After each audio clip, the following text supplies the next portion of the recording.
Bonjour et bienvenue dans cette nouvelle vidéo dans laquelle je vais répondre à une question qui est très souvent posée, à savoir, c'est quoi la différence entre un tarot et un oracle et par quoi on commence quand on veut se lancer dans le tirage de cartes? C'est parti, on y va.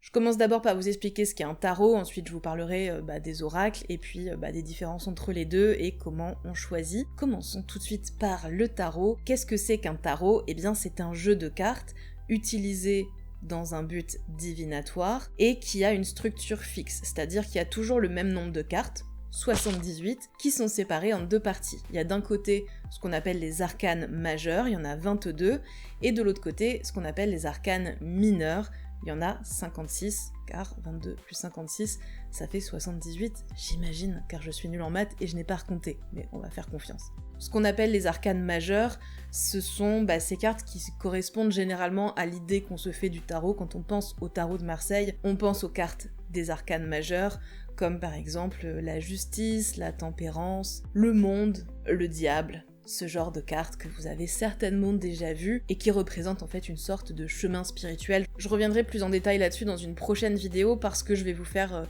une vidéo dédiée au tarot sur quels sont les différents types de tarot, quelles sont les différences et comment on choisit quand on veut débuter. Donc ce sera ça dans une prochaine vidéo. Abonnez-vous si vous voulez savoir quand je sors une nouvelle vidéo. En attendant, pour rester vraiment de manière très générique, voilà un petit peu ce qui définit le tarot, cette organisation avec ses arcanes majeures et ses arcanes mineurs. Les arcanes mineurs, ça va être les coupes, les deniers, les épées et les bâtons. Le tarot le plus connu, c'est donc le tarot de Marseille, et il y a une autre forme de tarot qui s'appelle le Rider-Waite-Smith. Je vous expliquerai encore une fois la différence entre les deux et tout dans une prochaine vidéo. En tout cas, ce qu'ils ont en commun, c'est que chaque carte a un nom, a un dessin, et c'est tout. C'est-à-dire qu'il n'y a pas de message en tant que tel dans la carte, et on va comprendre le message de la carte en l'interprétant, soit de manière intuitive, soit quand même en général on connaît un minimum la signification des différentes cartes, au moins quelques mots-clés pour pouvoir se baser dessus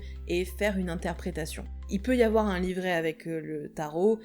Généralement c'est assez succinct comme explication et ça demande quand même d'avoir une certaine expertise entre guillemets. Alors vous pouvez toujours chercher sur internet, vous allez trouver plein de sites qui donnent les significations des différentes cartes, mais voilà, c'est pas un truc hyper évident, genre une carte, un message, et puis même si bien sûr on peut tirer le tarot carte par carte, on peut faire un tirage oui-non, on peut faire un tirage en tirant qu'une seule carte, etc. Souvent, ce qui est intéressant dans le tarot, c'est de faire un tirage un petit peu plus complet, parce que ça va indiquer la situation, mais aussi les pour, les contre, qu'est-ce qui peut nous aider pour obtenir ce qu'on veut, qu'est-ce qui, à l'inverse, peut être un obstacle, comment travailler, etc. Donc au-delà du côté divinatoire, il y a un vrai côté dev perso, je trouve, dans le tarot. Donc voilà ce qu'est un tarot. Ça va être un peu plus cryptique qu'un oracle. Alors les oracles, déjà, il n'y a aucune norme, c'est-à-dire vous pouvez avoir un oracle qui a 48 cartes, un autre qui va en avoir 62. Il y a vraiment... Chaque jeu est unique, chaque jeu est centré généralement sur une thématique, et c'est vraiment une carte, un message. Donc très souvent sur les oracles, quand vous tirez une carte, vous allez avoir un message qui est écrit, des mots-clés, et puis vous avez un petit guide avec qui vous permettent d'aller voir un petit peu plus en détail quel est le message de la carte, etc.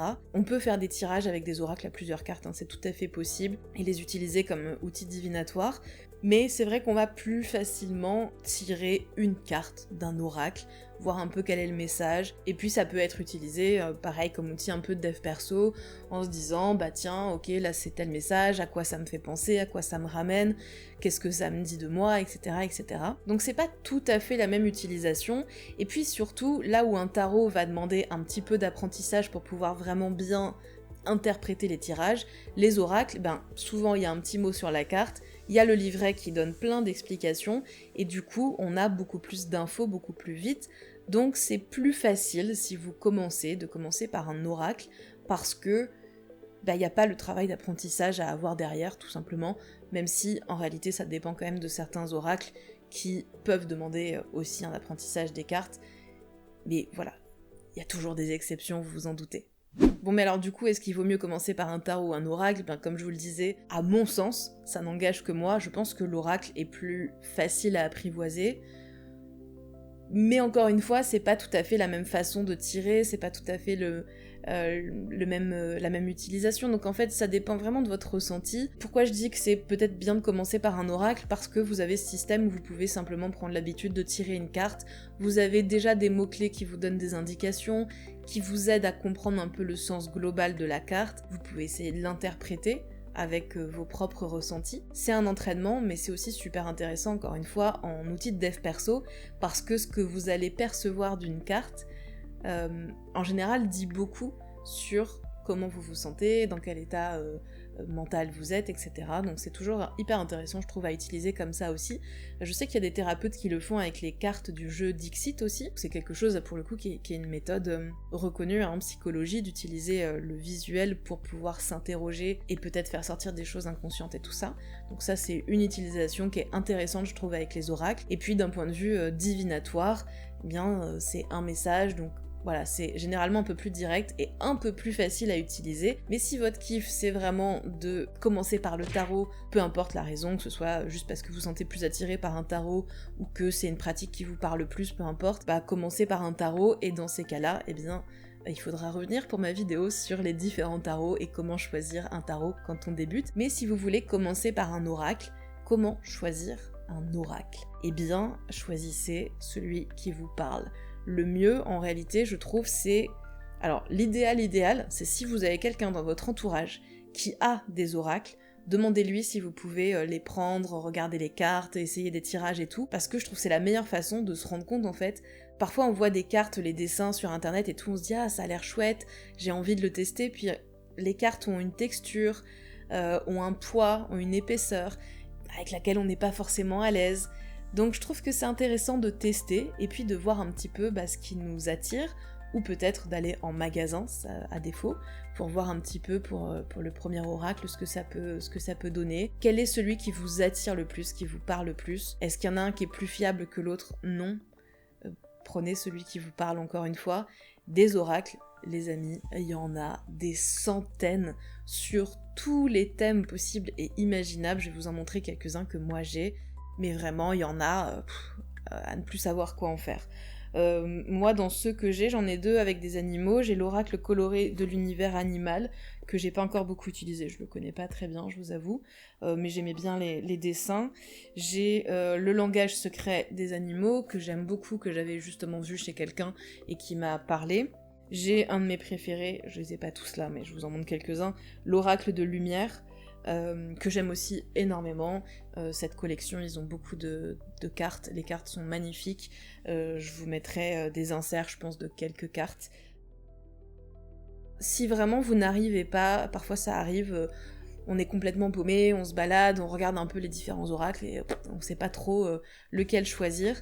Si c'est votre cas, moi quand on me demande dans ces cas-là comment on fait, il y a un oracle que je conseille pour débuter, qui est celui par lequel moi j'ai débuté, aussi parce que je l'avais vu chez quelqu'un, et je sais pas, je me suis sentie tout de suite très attirée par cet oracle-là, c'est l'oracle de Gaïa. Pourquoi je conseille cet oracle? Parce que, déjà les cartes sont magnifiques, sont sublimissimes, et c'est un oracle qui est très positif. Donc il y a quand même quelques cartes qui sont un petit peu moins positives, mais quand même globalement c'est un oracle qui est quand même... un message d'espoir, quoi. Il n'y a pas une carte qui va vous annoncer que vous allez crever, quoi. C'est ça que je veux dire. Alors, normalement, dans les oracles, il n'y a pas ça, mais parfois, il y a des cartes qui sont un peu remuantes ou qui sont un peu perturbantes. C'est pas le cas de celui-là, c'est vraiment full lumière. Il y a quelques cartes, encore une fois, un peu plus négatives.